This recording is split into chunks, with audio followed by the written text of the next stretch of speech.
Hello, And we're hello. live. And we are live again for an amazing Friday here with some amazing guests as well, with the beautiful weather outside. Unfortunately, we are inside and I'm wearing glasses, so I feel like the douchebag in the nightclubs. So just to clarify for anyone who may be watching this, my eyes are sick, just the eyes. So the rest hopefully will work out. But like I woke up like really not good, so I had to put. Akina suggested very smartly that we put some glasses here. So I know we're in the lobby. It's like the pre-show, but some people may join us in those few minutes and who may be wondering if Montreal New Tech is becoming a douchebag society. So no, it's not. Elias, all you need to do is just throw on a nice, like, 80s colorful shirt and it'll be perfect. Ouais, écoute. Ouais, c'est sûr, écoute. I didn't think about that. Mais on a la chance, tout d'abord, je sais que c'est juste le live, donc le lobby, pardon. So we are lucky to have some cool guests, and we have Akina here from La Main, who's going to tell us a bit more about, first, for the people who don't know what La Main is, what it will be, what it is, sorry, in few minutes. But before that, how are you doing, Akina? How's your summer going? I know so many things are going on. I'm doing great, honestly. This summer, I like the relaxed summer, the slow down pace of life right now. I'm enjoying it, just enjoying nature a bit more. And yeah, I'm doing good. Wonderful. Did you go to any park lately, or? Did you say park or parties? No, I said parks, but like with the glasses like this, maybe like it was party. It was meant to say party. Yeah, I went to lots of parks. But with the amount of people in parks, it looked like parties all the time. But... C'est vrai, hein, quand même. Like it feels sometimes in those parks, especially if you go in Plateau, like if you are in Montreal. I don't know about the regions, but it feels like the parties are popping there, right and left. So, well, at least like they're doing it outside, so with social distancing, etc. But yeah. What about you, Simran? I know you were insulting me before the live, before the lobby. I wasn't insulting you. I'm angry at you. Oh, you're angry at me. Okay. Okay. Anyway, this week was okay-ish, not that good. I think it's because of the weather. So we had really thunderstorms in Toronto yesterday and day before yesterday. And I don't know, I weirdly get impacted by the weather as well. So it was gloomy weather. But today it's good. It was sunny, so I'm feeling good. But then I saw you that you're not taking care. But anyway, that's okay. I'll be doing. You know, the beauty of it is that I felt sick only on the weekends. See, so like I can do my work during the week and then enjoy my sickness during the weekend. It's amazing. Bon, Alex, I know you after the crazy creative collision that had like more than 700 people live at the same time and 900 registered and many hours of work. What about Well, I feel like 15 years older after creative collisions, but I think that things are coming up like nicely for the summer. Life is slowing down just a bit, enough to give me the time to go to the park every day around 6 p.m. I go there, enjoy a little bit of the sun, enjoy a little bit of the nature, and walk in. And I just discovered that there's a beautiful park next to my place, and that I didn't know of before, despite the fact that I've been here for about 3 years by now. Is it good? It's Cottage on Victoria. There's a park. I didn't know. I just discovered a few weeks ago, and I've been enjoying it a lot. That's good. That's good. And the weather is so nice. Like this week, even though it's been rainy and a little bit coolish, but it's been just perfect.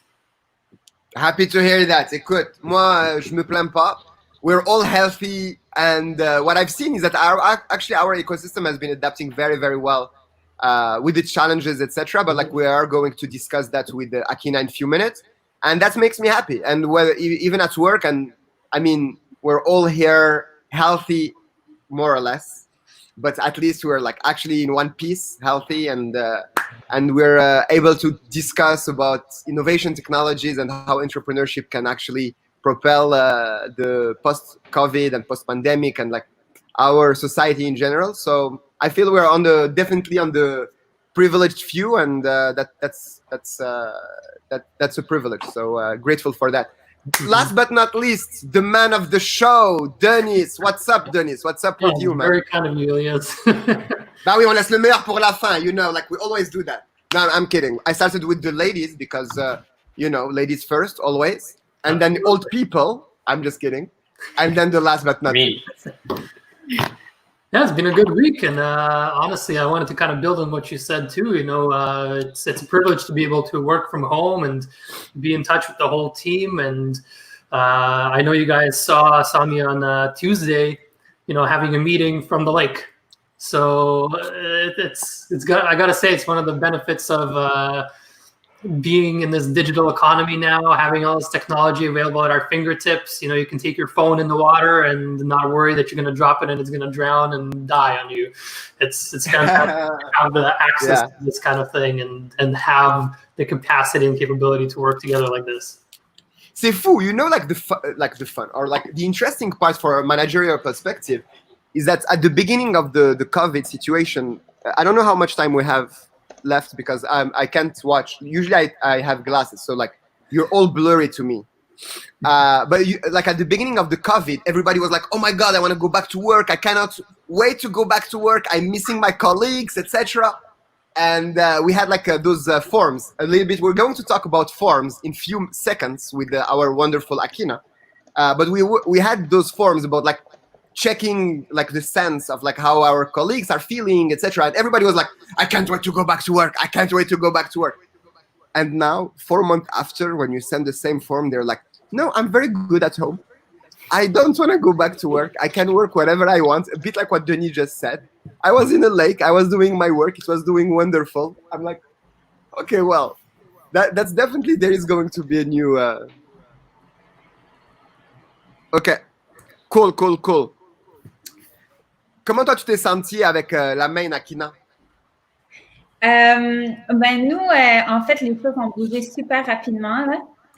Fait que dès que on est entré, on a décidé de travailler à distance une journée avant que tout le monde devienne obligé à travailler à distance. On s'est mis à avoir des grosses conversations autour de ça, puis on semblait un peu peut-être intense par rapport à d'autres parce que c'était pas encore vraiment en mouvement partout à Montréal et au Québec. Puis après, tout s'est mis à débouler, puis on a vite changé comme toutes nos activités, tous nos projets. Donc, c'était super... je dirais que c'était vraiment motivant, mais en même temps, c'était vraiment comme un gros tsunami qui arrive. Mais en général, ben, moi aussi, là, le sentiment de gratitude était grand, de savoir que on peut être au cœur de ce qui se passe puis se sentir utile là-dedans, puis pas juste regarder dans les marges là, comme un spectateur. Puis aussi, de garder nos emplois, c'est sûr. Non, c'est sûr. Puis, ben, effectivement, emploi à part, puis argent à part, parce que c'est quand même quelque chose d'important.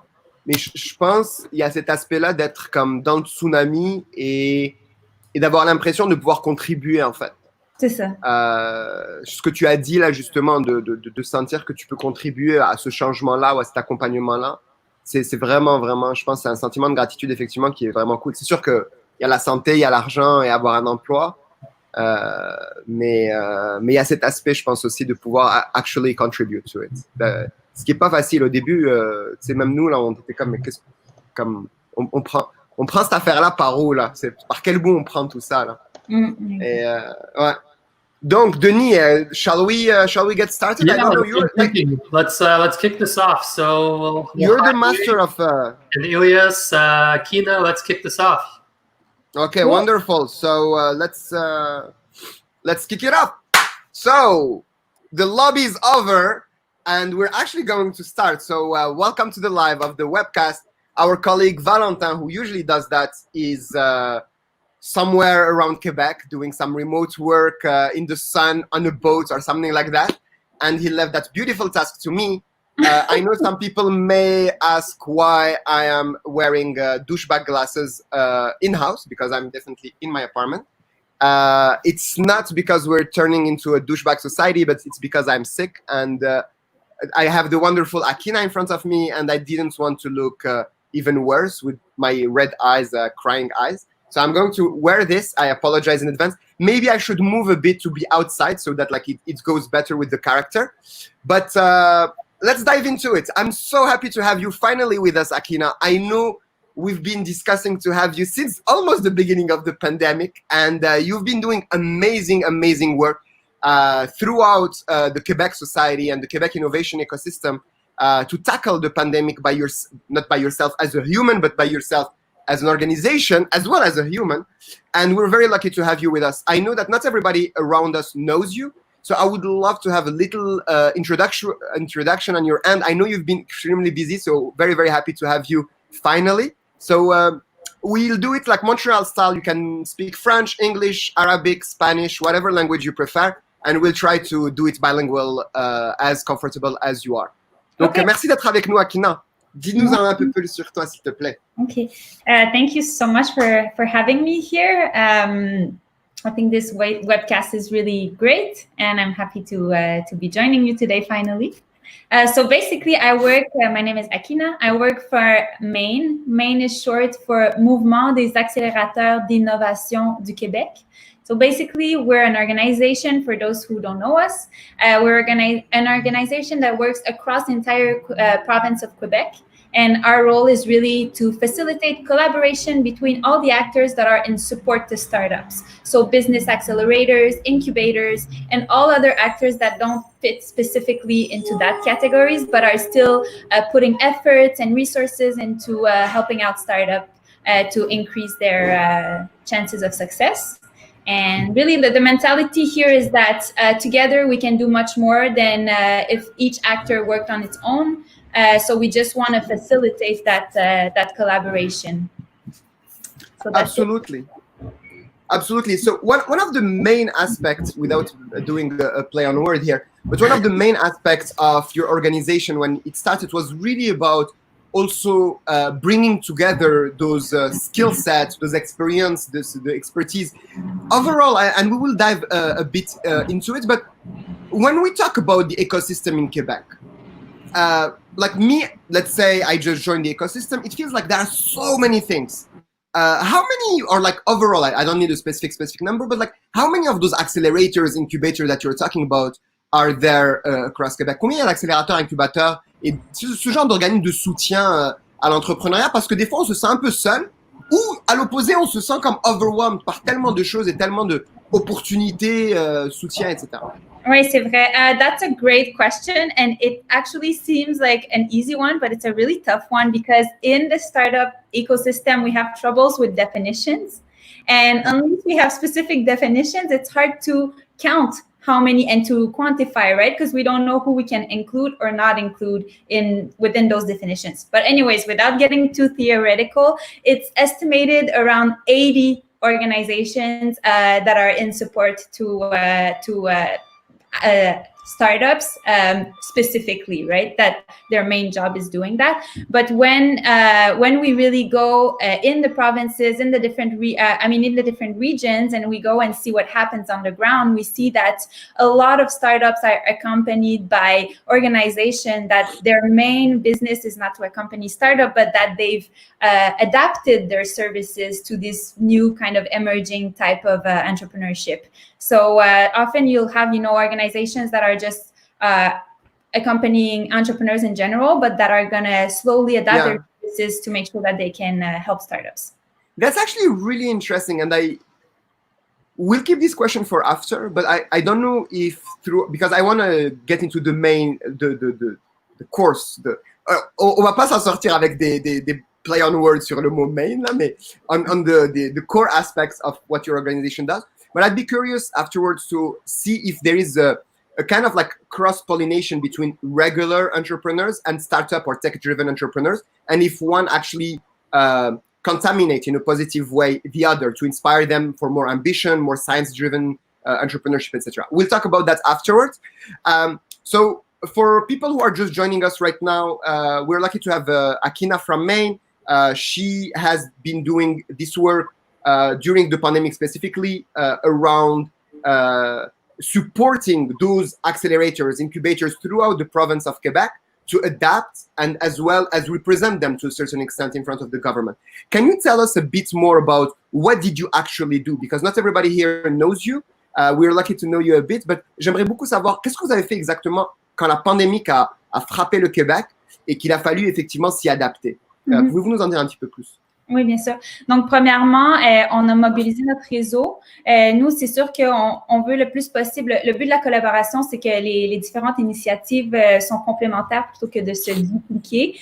Donc, on s'est mis à animer beaucoup plus d'appels avec notre réseau d'acteurs de l'accompagnement startup. Donc, habituellement, on a un appel par mois, puis là, on s'est mis à en avoir à chaque semaine pour un peu voir comment ils vivent ça dans les différentes régions du Québec, qu'est-ce qu'ils ont mis en place, puis essayer de concerter plus. Ensuite, moi, plus particulièrement au mouvement, je suis responsable de tout ce qui est les connaissances, donc créer des connaissances et générer, partager les connaissances par rapport à l'écosystème startup du Québec. Donc, moi, ce que je vais vous parler aujourd'hui, c'est le baromètre startup. Here we go. Yeah. Yes, please. Absolutely, this is amazing what you did with the startup barometers. It's key because what you don't measure doesn't exist. Exactly. And this is an expression that we tell our startup entrepreneurs all the time. You have to measure, you have to get your North Star, as we say, and like focus on that, measure along the way. So what did you want to measure and how did you do that? So basically everyone, you know, the different governments, the different business accelerator incubators, etc., had good intentions and they wanted to make sure that what they put in action really quickly in response to the crisis would really meet the actual and evolving needs of the startups through the crisis. So that was the goal of the Startup Barometer, is to kind of keep a sense of what's going on for the startups across the province of Quebec. What issues are they going through? What are their immediate needs? What scale are they living it at? So for 5 weeks straight, every week we had a new kind of survey, and we did the analysis and we published a report every week. And we were in close contact with the business accelerators, incubators, and with the different levels of governments to kind of give them specific information on what was going on in the field.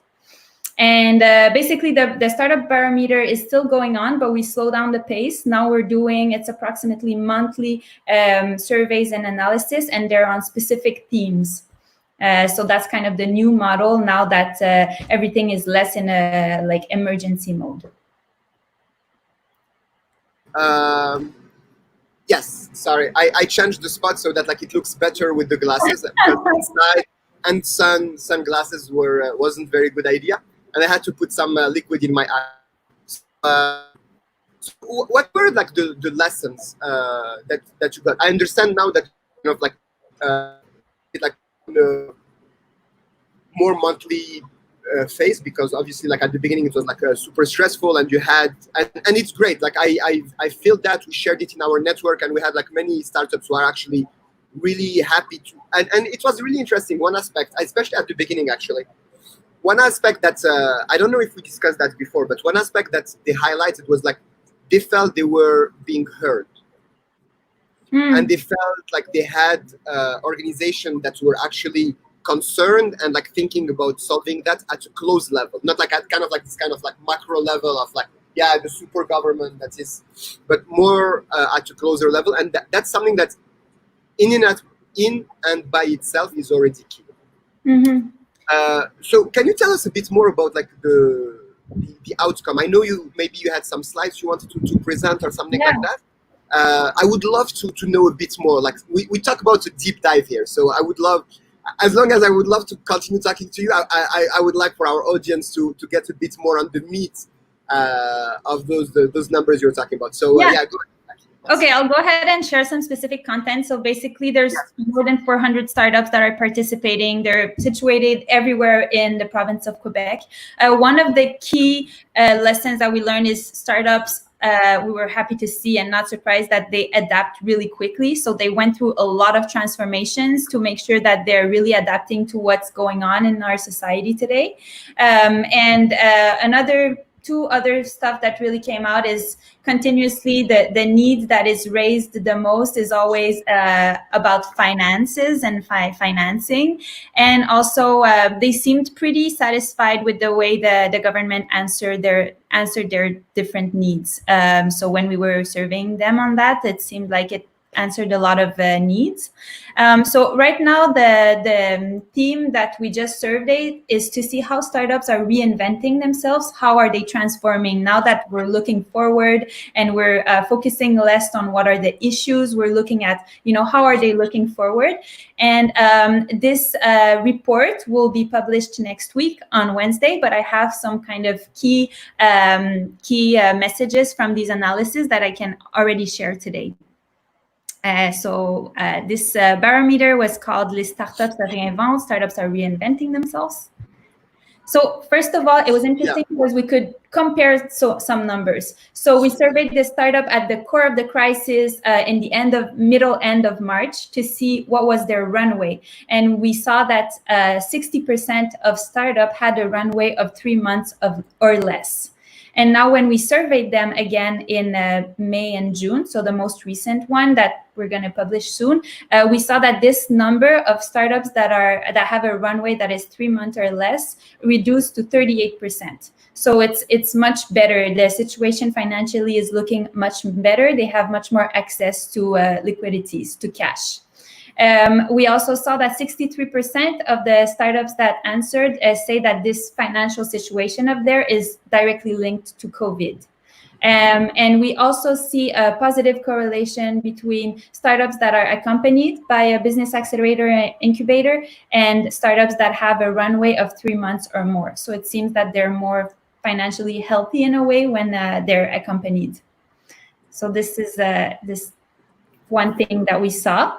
Then another thing is on the types of transformations that they went through. There's only 15% of our startups that said that they didn't go through any of the transformations that we mentioned, so any of the choices, and 87% went through at least one permanent change. Because for each change that we were asking for, each transformation, we're asking, are you going through a temporary change? So just while the crisis is happening, are you planning on changing permanently your organization? Or did you do no changes? So when we see that 87% of startup went through at least one of the permanent changes we were asking for, that means it really changed kind of the ecosystem, the startup landscape, right? And like more than a third of the startups that answer our survey in May and June said that their business model or their internal management systems went through a permanent change. So it's pretty interesting. And we also have 14% that decided to change their mission on a permanent level. The number is smaller, but changing a mission is very considerable. So that's interesting and goes to show the resilience and kind of adaptive mindset. And I think also, like one of the things that we say very often is the best time to launch a startup is in a crisis, and like in crisis lies opportunities. And we've seen it throughout the times where like many big businesses that today we take for granted, or even though like Airbnb today is struggling because of the tourism aspect, but the startup that will go through it will prevail. And Airbnb started in a crisis, and today we see. So it's really interesting to see, and I love those numbers that you highlighted, where startups that are accompanied or like that have the support are more resilient. And I believe, and I think one of the reasons there is also because they have this kind of like external look, or external, like, father or mother figure that is external, that can take a step back and actually like calm down the things. Because when you're in the middle of the storm, sometimes you can make irrational decisions, and you need this kind of like external outlook. And the second is about what you just said on the resilience, the change. I don't know about the mission, but about like the business model, etc. It's this adaptation to take advantage in a way of what's going on around them. That's really interesting. So did you have, go ahead. No, I have a few more stats that I'd like to present. Yeah, I would love you. Go ahead. I would love you to present that. Thank you. Nice. What's encouraging is we checked for different stakeholders. So startups have to deal with so many stakeholders in their environment, and we wanted to see how their relationships transformed or impacted by the crisis. And in general, it's a positive outlook. So it seemed like their relationship were positively affected by COVID. surprisingly, I guess. So, for example, when you see their corporate partnerships, so for 45%, that was unchanged. But when you compared those for who it was better and those for who it was worse, often the better is a higher percentage than the worst. So, and that's the case for the corporate partnerships, for the partnerships with the governments, for their relationship with the actors that are accompanying them. And also what's really interesting is their relationship with their actual and potential clients were often also bettered by the COVID situation. So yeah, that's, I thought, was really interesting to see. But obviously, I mean, for some relationship, it got a bit worse, so it deteriorated with COVID. So, for example, even if the relationship with some potential partners increased for 42% of startups, for 30% of them, those relationships kind of decreased. So that's, I guess, when you look at relationship, it allows you to see above and beyond the impact directly on startups, but how the whole ecosystem is changing, right? Because it sees how these other actors are relating to startups, and if they decided to maybe invest less or invest more in those entrepreneurs. So yeah, that's that.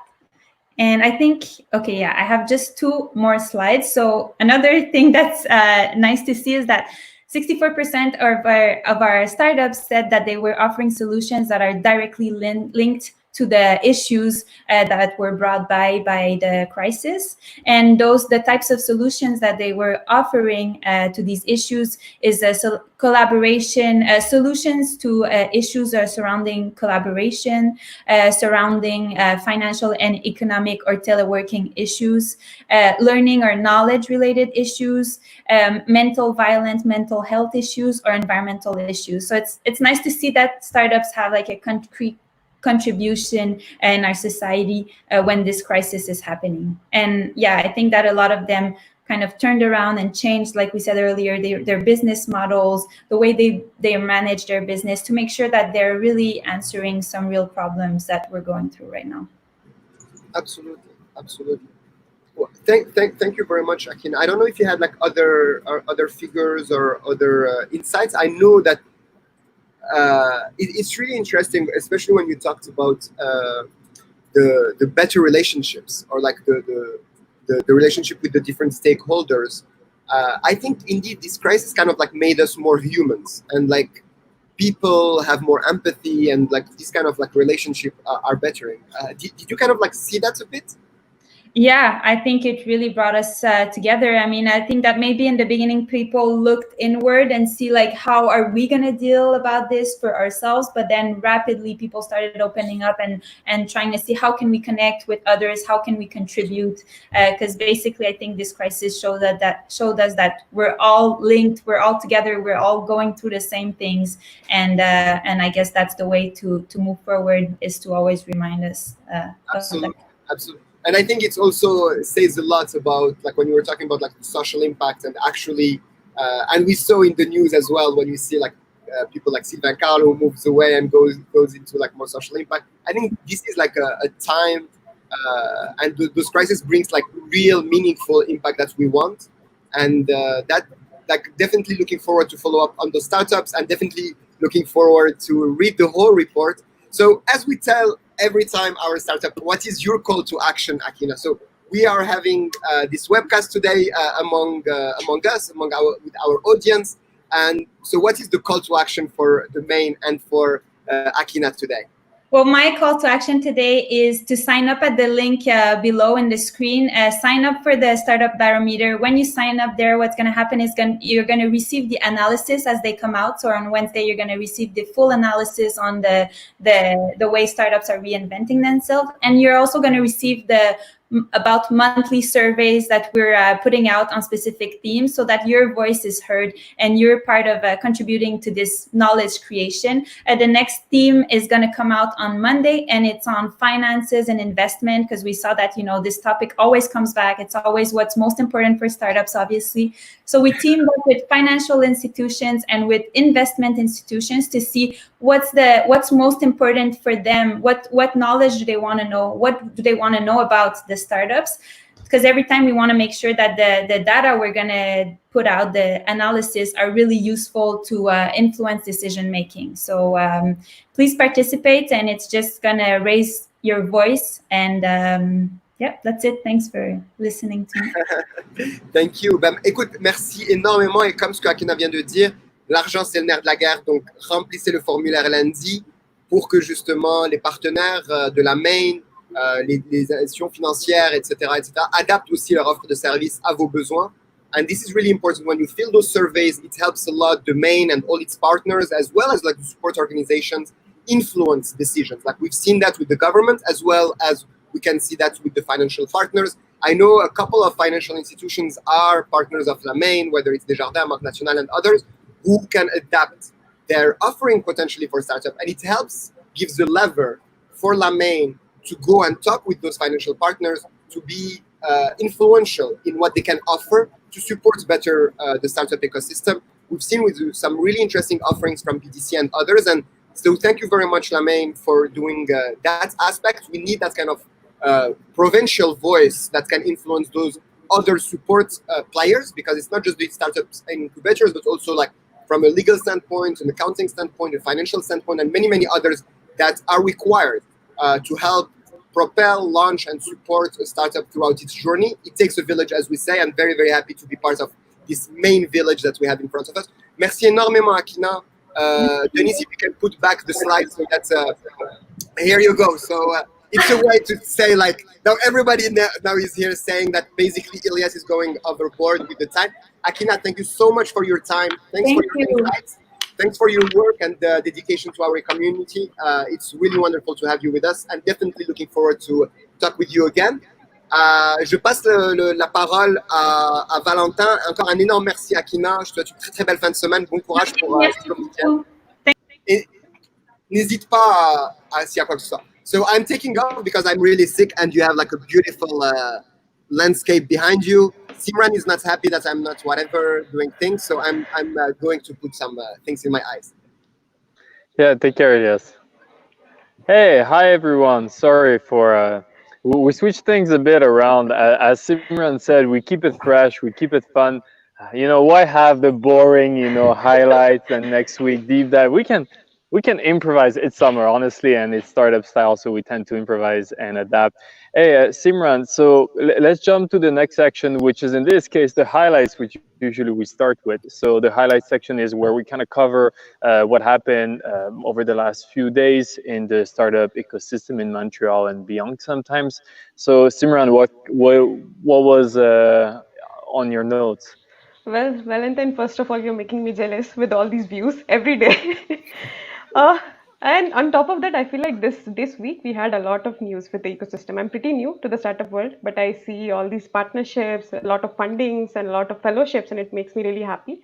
I know we have already talked about Black Innovation Fellowship. It's an initiative started by DMZ, but I'm really happy to see that today I saw the news that City of Toronto partnered up with them, and they have $250,000 commitment to expand the program, which is something that I really care about as well. Nice. And I'm really happy to see this. And I feel like COVID is promoting a lot of diversity initiatives, which is pretty good. So yeah, and Alejandro, I heard there's a lot of news related to Scale AI as well. So yeah. Yeah, for sure. Scale AI already made it in the news. There's some investment that they have done recently for up to 29 million in several projects. And one of the characteristics of this project that I found like quite interesting is collaboration. You know how we have been talking about collaboration in our two latest initiatives, Connecting Intelligence and Creative Collisions, and they've been part of it. They understand what it is, a collaboration. That's what they're supporting. Out of there are 5 different projects. In those 5 different projects, there's a combination of industry, there's a combination of researchers and startups with groups here in Quebec area, and that's quite interesting. We can name you just a few, like Port Montreal, that's there, and along with CanScan, which is a startup go out of the Centec pool of startups.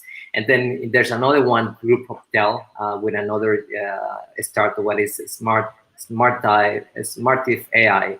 So I think that we are gonna be looking for far more news from Scale AI in the following months. Nice, and it's an interesting roundup because on my end there was this interesting news from the SDTC. So it relates to sustainable development. We kind of talked about green tech or clean tech a few times in the show, and they basically partnership. They have this fund that the purpose is to promote Canadian innovation, of course, and sustainable economy. And it's something that I deeply care about because with everything going on with COVID, it's easy to forget it is important that we still have to sustain our decisions, and green tech and clean tech is the way to do it, so we don't just go in panic mode and forget all those beautiful initiatives. And this time around what they did is they 17 different projects that they provided funding to, and the way they work is between $50,000 to $100,000, and they don't do it from scratch, which is I like the partnership with actual incubators and accelerators that already exist through Canada. And this is good because it's too easy to start from scratch every time. I'm just going to give you an example of two of those that so as I said, it's 17 startups, but they want to scale up to be able to support up to hundreds of them per year. This is massive for clean tech when you think about it. So the one that I actually kind of popped in from the list was, first of all, is Flash Forest. This is from Shelburne, Ontario, and it's supported by Climate Venture. And essentially, their idea is to use drones for reforestation. And this is actually clever because you want to be able to scan how the forest is going, but the process itself of planting trees is very mechanical, and you sometimes need to go fairly deep. And the way it works, you can also plant from altitude. There's a bunch of different ways of doing that. And so drones is this perfect kind of very mechanical operation that is really hard to do otherwise. The other one, this one, good news, is from Montreal. I mean, it's still Montreal New Tech. We care when it happens in Montreal. And it's called Impactful Health Research and Development Inc. So from here, supported by InnovaCorp, and they're actually working on compostable packaging to extend shelf life. So you have this whole movement of trying to go zero waste.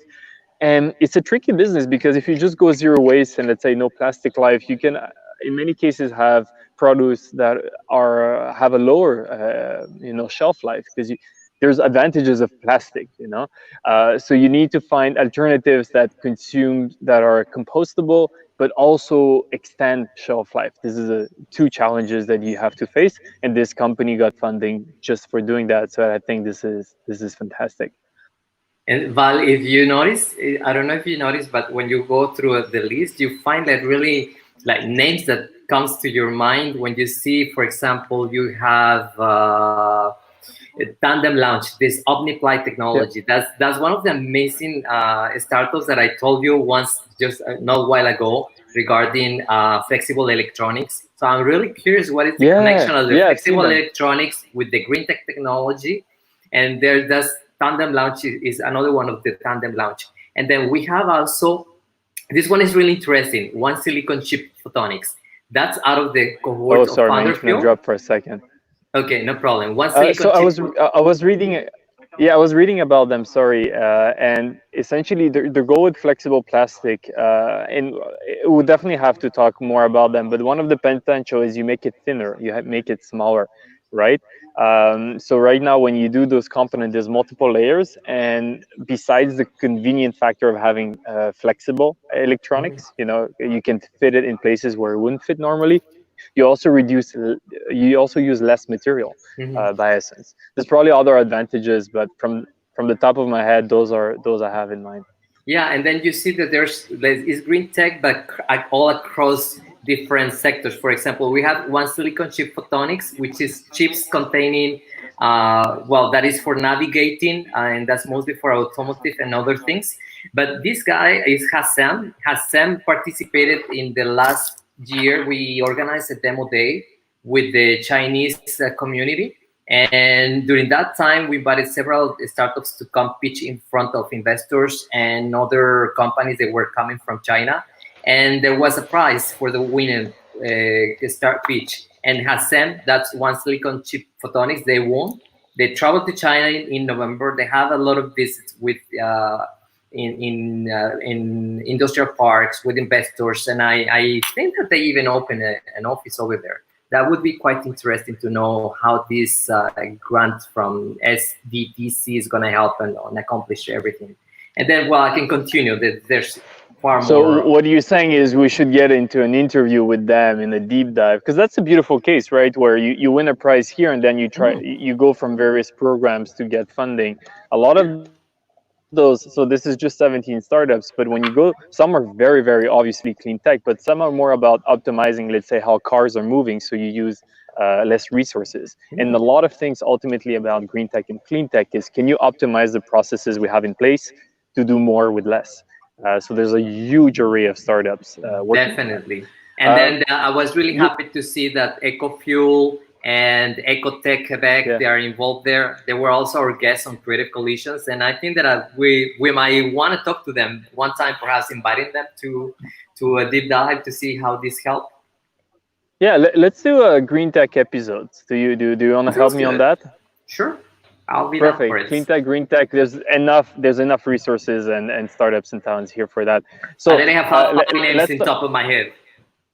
Yeah, no, I'm sure about that. So, but if you want to know more, essentially, this is all the time we have for the highlights, and of course, every week we have we send our viewers to the newsletter, because time is a cruel thing, and there's only so much we can talk about. But if you want to know more of those announcements that happens in Montreal ecosystem and read more about, just subscribe to the newsletter. It's once a week. It's all the good content we love, and it's all I have time for. And of course, the stuff we talk about is present in the show notes as every time.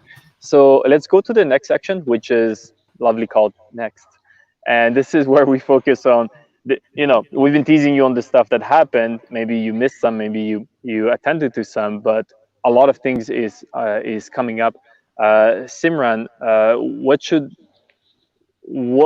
so I see Creative Destruction Lab. I think we never talked about them. What is it exactly? Yeah. Well, I think this webcast is all about startups and how things are happening. And two of the amazing things that we have in our next session is, as Valentine mentioned, the Creative Destruction Lab. They have a lot of chapters. They have chapters in Montreal, they have chapters in Toronto, and their cohort is open now. It's one of the incubator as well. And the deadline to apply is August 10. And I feel like maybe if you're a startup, apply for them. And tomorrow, with the same partnership news, we'll be seeing you, just like we're talking about Tandem Launch and other startups. So yeah, it's a cool opportunity. But like along with that, I read about a really amazing news about the partnership, which is for Women in STEM Fellowship. So Founders Institute of Montreal, they partnered up with Startup Canada, and they launched a Women in STEM Fellowship. It's very easy. You can apply with like a $50 just programming fees, and for 4 months you get a part-time program incubator, which is actually valued of $1,000. And I think this is pretty cool. And as I mentioned before as well, with Black Innovation Fellowship, I think I really like how the diversity initiatives are coming up, and how there are a lot of initiatives to promote diversity and inclusivity in the ecosystem. And again, I support it, and it's like I'm really happy to see that. Yeah, and I think the logic behind that is that I'm pretty sure that if we look at the numbers of who applies, it tends to be dominated by it seems that we have difficulties on the system. You cut out. You want to repeat it over and over. Oh yeah, that's a strange one. Okay, so basically $50 is not that much, but it's more about trying to have all the demographics be equally represented, right? And interesting. When's the deadline for this one, Simran? This is for August first week as well. Hello back. Perfect. Hello everybody. Yeah, the party. I'm doing wonderful. Yes. I couldn't be doing better.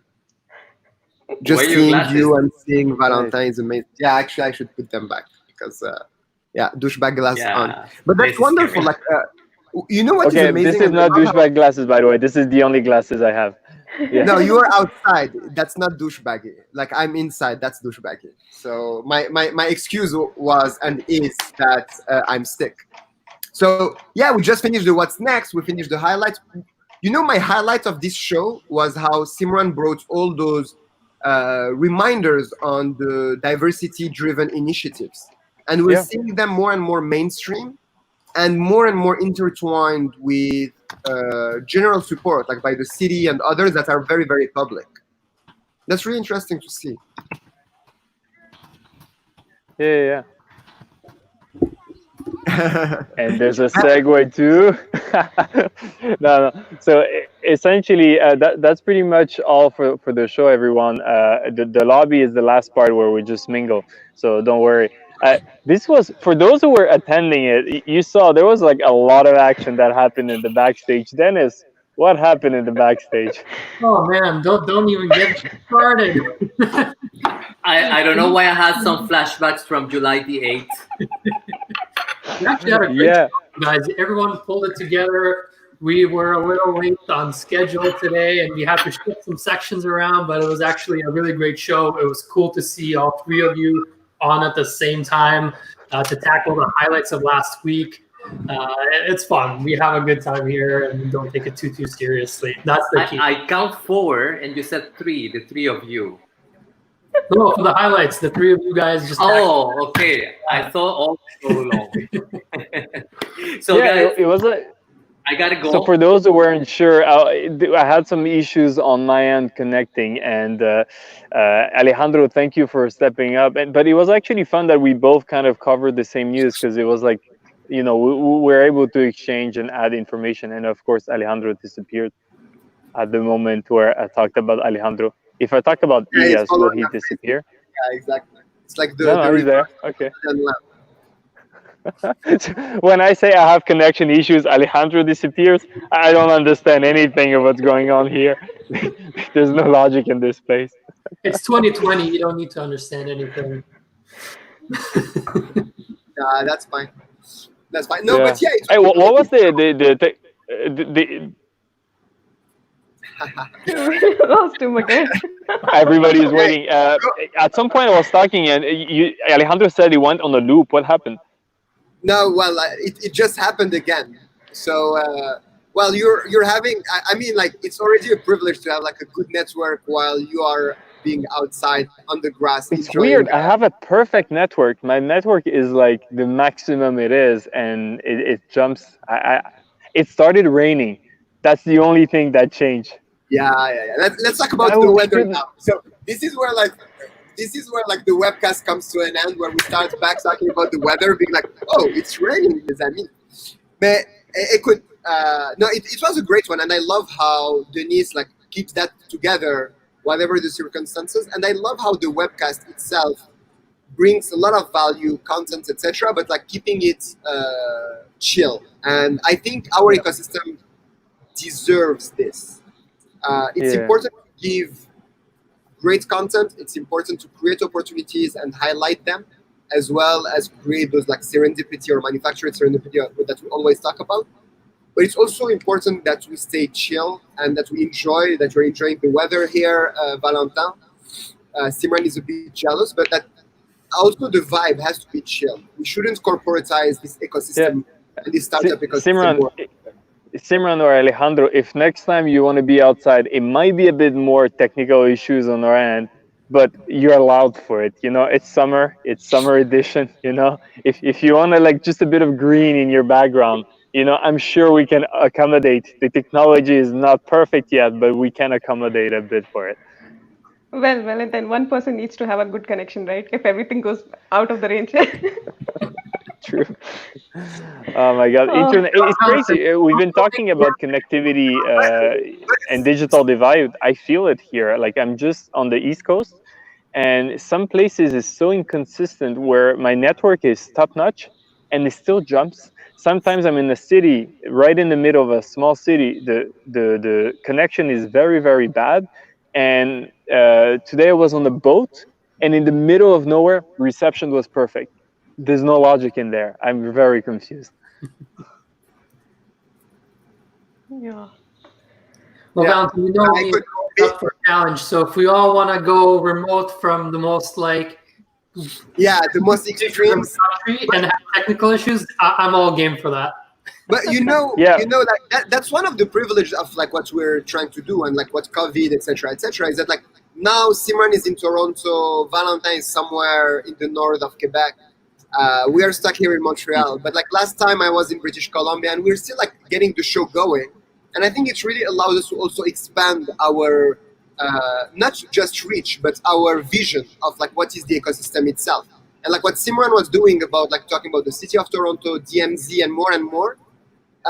It's really important. Et on l'a vu par ailleurs, just like to highlight this, like through the last creative collision and the connected intelligence, etc. We've seen that the Quebec ecosystem is better connected to the rest of Canada and vice versa.